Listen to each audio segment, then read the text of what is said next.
نفسية. حضرتك في جمعة المطلب الواحد اللي هي 18 نوفمبر في ميدان التحرير قبل أحداث محمد محمود قلت باللفظ مظاهرات شعب المطالبة بتسليم السلطة المدنيين ورفض وثيقة السلمي. أما بقى ما يدعو للقلق فهو إن حضرتك عملت مصادرة لحقوق المواطنين الأساسية السياسية اللي هي في التظاهر والإضراب وحتى العصيان المدني. فهل ده هيورينا ان ممكن حضرتك بعد كده اي حد يختلف معاك في الرأي تستقطبه بهذا الشكل وتاخد منه حقوقه السياسية لو انتخبت رئيسا؟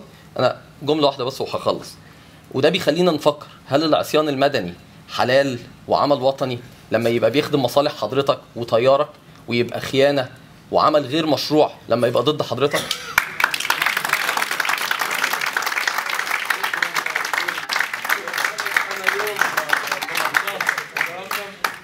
يوم 18/11 على المنصة الرئيسية في ميدان التحرير قلت إذا لم يستجيب المجلس العسكري، إذا لم يستجب المجلس الأعلى للقوات المسلحة لإلغاء وثيقة السلمي التي أعلن سقوطها من هذه المنصة ولتحديد موعد نهائي لتسليم السلطة، سيتحول هذا التظاهر السلمي اللي كان موجود يوم 18 في الميدان إلى عصيان مدني في جميع أنحاء البلاد.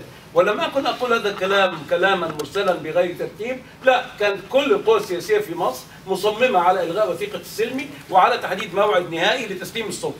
هذا كان زي ما ذكر الدكتور محمد عبد الغني يوم 18/11.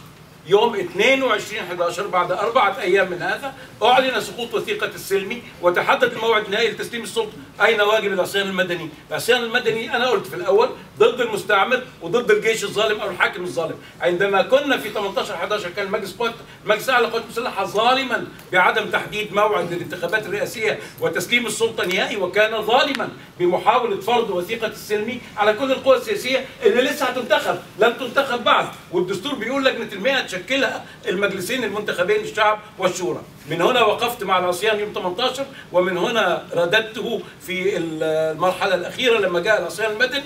ليه جاء العصيان المدني؟ لسرعة تسليم السلطة.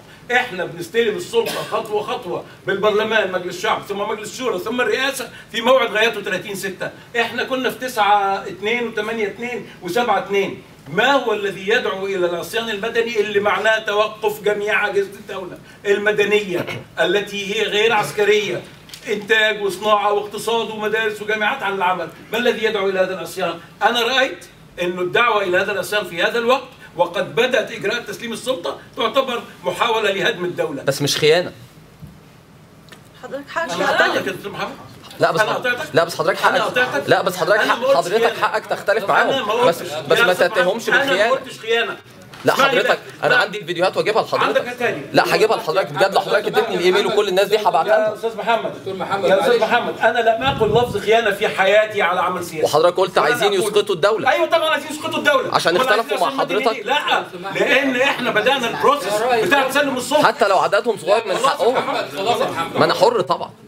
حتى لو عددهم صغير من حقهم. حتى لو عددهم مليون ما حدش يسقط الدوله المصريه، مش هتسقط، هتبقى رغم انوف الجميع. الدوله المصريه دي بلدنا، مش هنخلي حد يسقطها. اكيد كلنا عايزين الدوله تبقى. بس حضرتك ما ينفعش حضرتك تتهم حد عشان بيختلف معاك في الراي بالخيانه. انا ما اتهمتش حد بالخيانه، او ان هم الطرف الثالث اللي عايز يسقط الدوله. انا لم اقل خيانه. او ان هم الطرف الثالث. يسقط حكم يسقط ازاي ايها المحترمون؟ يسقط ازاي؟ معلش، يسقط ازاي؟ يسقط